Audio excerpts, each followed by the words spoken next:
let's dive into a short but honestly an incredibly powerful story.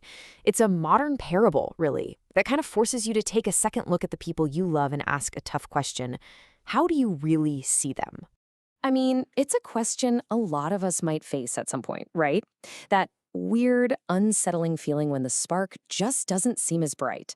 It's a hard thing to admit, even to yourself. And that's exactly where our story kicks off. So, it all starts when a son goes to visit his elderly father.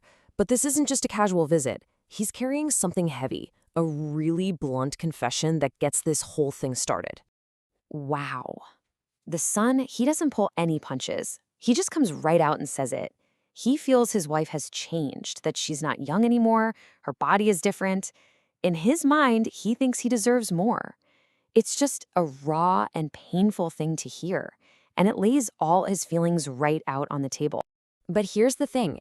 Instead of yelling or giving some big lecture, the father's reaction is, well, it's super calm. He doesn't judge. He just says, okay, let me come over tomorrow. I want to see her for myself. He even promises to support his son's decision if he thinks he's right. So this sets up a really crucial moment of just observation.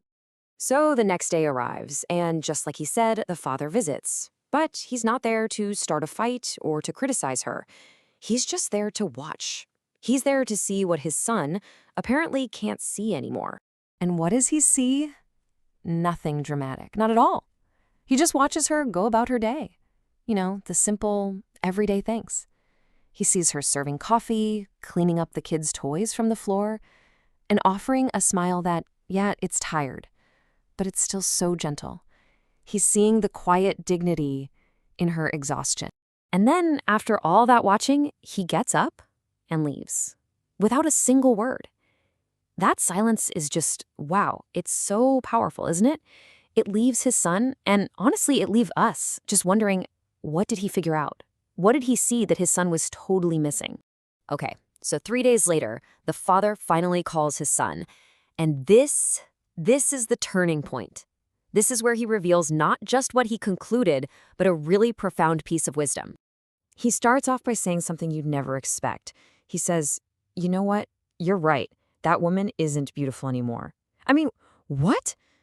But then comes the twist. The father says he's found the perfect woman, and she lived in a place called home. You can just imagine the son's total confusion right now.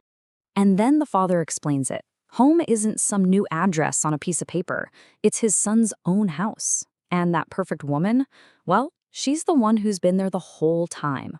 The woman who's stuck by him through everything. The best days and, yeah, the worst ones too. And this is where the father's wisdom just really shines.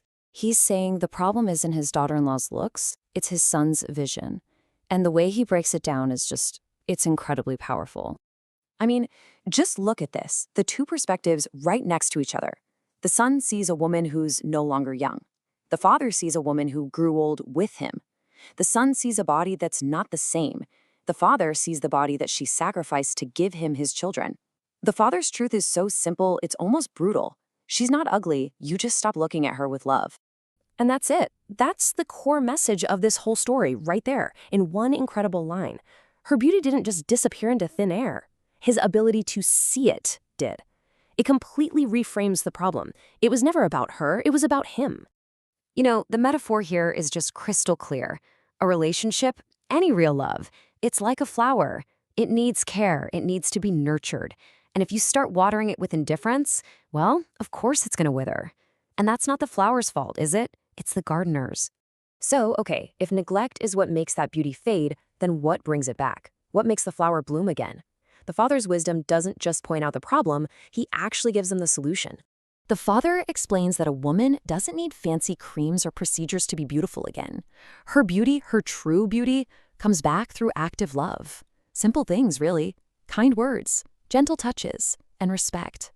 It's all about creating an environment where her beauty has a chance to flourish again. And that's the final empowering piece of advice right there. The power to see beauty and, in a way, to create it is in his hands. It's a call to action. Stop looking for a new flower and start watering the one you already have. And in the end, this story isn't really just about a husband and a wife, is it? It turns the mirror back on all of us, and it asks one simple but really deep question. Because it's not just about what we see, but how we choose to look.